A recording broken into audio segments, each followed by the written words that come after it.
attention. You are in the know in terms of how we are in this kind of fantastic place in terms of being able to kind of be the forerunners of something. You know, I mean, I'm old enough to say that at one point in my life when I was really young, I thought, my God, has everything been discovered?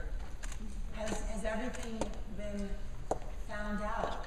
I mean, is there no great beyond? I mean, I used to watch Star Trek growing up. You know, I wanted to go where no man, no woman had ever gone before. So, and it felt like for a time that there was just sort of no place to go to do that thing, to be, you know, I wanted to be Spock, but anyway, whatever. You know, maybe his girlfriend. But the point is that I realize now with this thing, you know, with this stuff that we can do online, we are the early ones in. We're the ones, you know, there are lots of people making mistakes with it, and a lot of people doing good things with it, and finding a betterment of their own life through it. But we're sort of early in trying to figure all this stuff out, and it's exciting to be in something that is really where no generation has ever gone before. That's where we are. And that's cool. And what I would say to you, because in the course of the last year since I've spoken to you, I've seen this real uptick of people sort of trying to use social media, specifically Twitter, as a way of kind of selling themselves. You know, there's a real, everybody's now getting the picture about how powerful it can be, and dangerous as well, but how powerful it can be. You know, being in the world for more than 30 years, trying to be in the world of giving people information that might give people knowledge, that might give them as a result power. Having been for more than 30 years in that kind of world, I can tell you that, you know, the truth is always the first victim. It is more than anything else, the thing that people fight over and try to control, because everything else comes from that. So what I'm starting to see with Twitter is people wanting to use it. They want to use it to sell things, to sell themselves, to kind of sort of capture this and create the truth that they want for whatever motivations they have. Usually it's driven by money. And what I really hope is that this thing that I've seen as a deep part of the character of Twitter and Facebook, deep in Twitter and Facebook, is this wish to have meaning, to do good, to be a part of something that brings meaning to your own life because you've done something to help somebody else. It really is, I think, fundamentally a human wish. We want our lives to matter. We want to matter. And the way to matter is to matter in some way that has been generous to other people. And, you know, it's the thing, you know, I'm old enough to tell you that, you know, it's a thing that, you know, when you're on your last days, or you've already gone and people are talking about you, sure they'll talk about, you know, that you were a success in your business, or you're a great father or mother, or you're a good sister or brother, a good, friend. But in the end, what really gets them, what really is the legacy, is that you did something with your life that mattered to others. That is the thing. That is the thing that you will be glad of at the end of your days, and that your family, the people who love you, will be so grateful to hold on to as they mourn you. It is the thing that I hope will stay present in how we use this new frontier.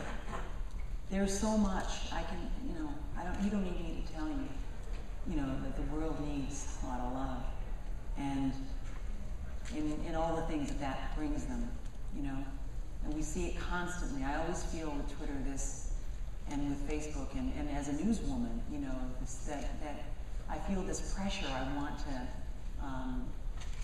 I want to tell people what they need to know, because I know from these years being a reporter that if I tell people what they need to know about the world, that they will care, and that some people will care a lot, and that those people might actually have a voice in changing human suffering.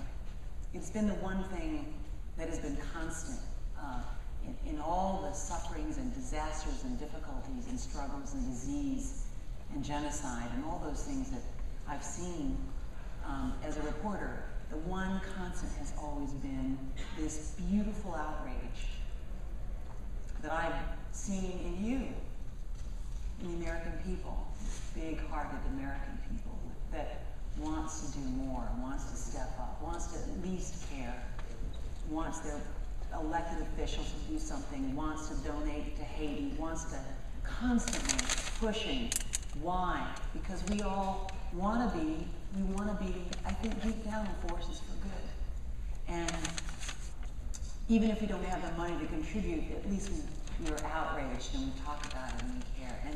And I think that this power is huge when it connects with others, and we become this monolith of voices that, not monolith because it sounds like we're all saying the same thing. This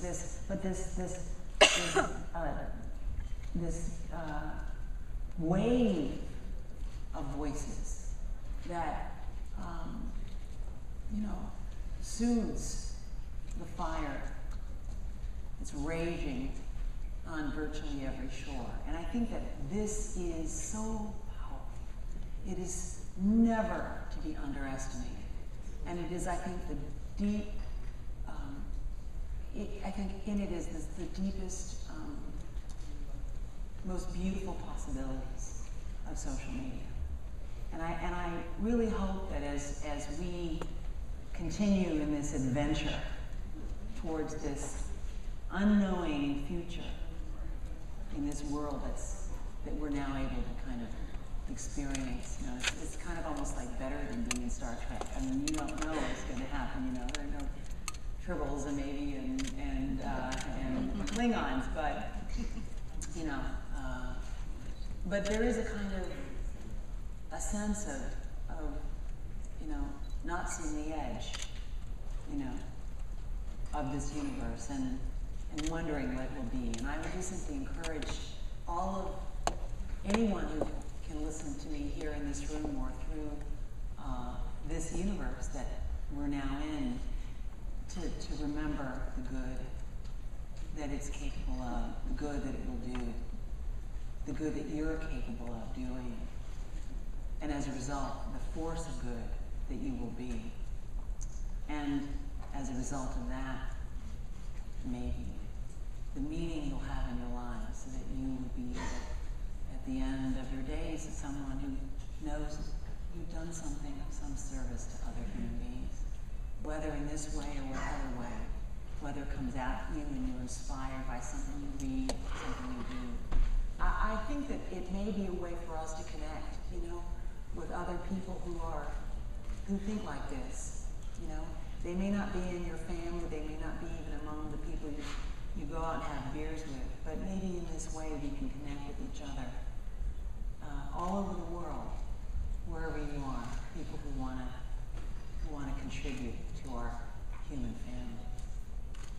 So that's what I want to say, and I also want to, rather than have somebody ask me questions, I want you to ask me questions. I want to know what I can say that might be of some use to you. So I wonder if someone might shout something at me, and there is no stupid question. Yeah? Well, I'd love to know what you know now that you didn't know at the beginning of your career. Was the most important factor that's just stuck with you? What is the thing that I know now that I did not know at the beginning of my career? That everything, anything and everything is not only possible, it's probable. Love that. Thank you. People think, especially when you're young, you think things are not going to happen. How can that possibly be?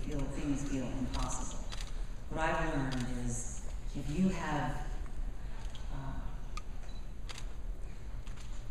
pure goals and a constant effort, a determination to not give up. Your motivations are pure and don't give up.